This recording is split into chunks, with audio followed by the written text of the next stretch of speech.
السلام علیکم دوستو، آپ کو ماجد خان پلو اسلامی اینڈ ٹیکنیکل چینل میں خوش آمدید کہتا ہوں۔ اس ویڈیو میں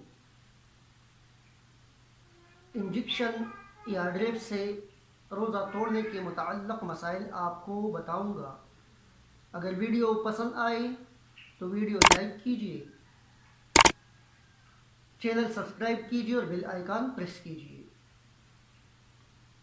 تو ساتھیوں، اگر کوئی روزہ دار روزے میں انجیکشن لگائے تو اس سے روزے پر کچھ اثر نہیں پڑے گا۔ ہماری عوام میں یہ بات مشہور ہے کہ رگ میں انجیکشن لگانے سے روزہ ٹوٹ جاتا ہے اور گوشت میں انجیکشن لگانے سے روزہ نہیں ٹوٹتا۔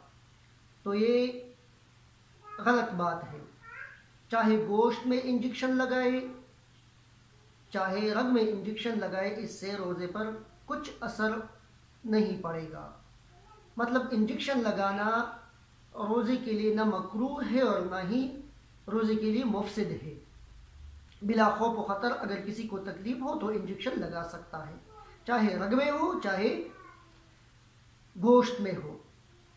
اسی طرح اگر ضرورت ہو اور ڈرپ چڑھانا ہو، ڈاکٹر ڈرپ چڑھانے کا مشورہ دے تو ڈرپ چڑھانے میں بھی کوئی مذائقہ نہیں، اس سے بھی روزے پر کچھ اثر نہیں پڑتا۔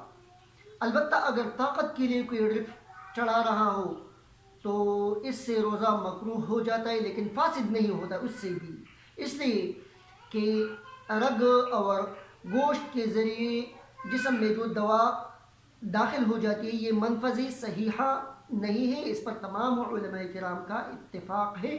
فتاوی موجود ہے، میں ڈسکرپشن میں فتاوی جات دے دیتا ہوں، آپ دیکھ کر پڑھ سکتے ہیں۔ تو خلاصہ یہ ہوا کہ طاقت کے لیے ڈرپ چڑھانا یہ مکروہ ہے، تحریمی ہے روزے کی حالت میں۔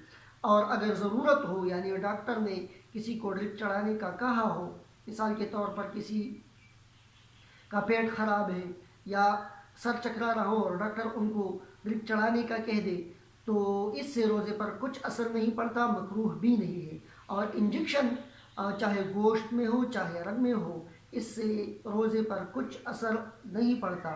اللہ رب العالمین ہمیں دین اسلام سمجھنے، اسلامی مسائل پر عمل کرنے کی صحیح توفیق عطا فرمائے۔ وما علینا الا البلاغ المبین۔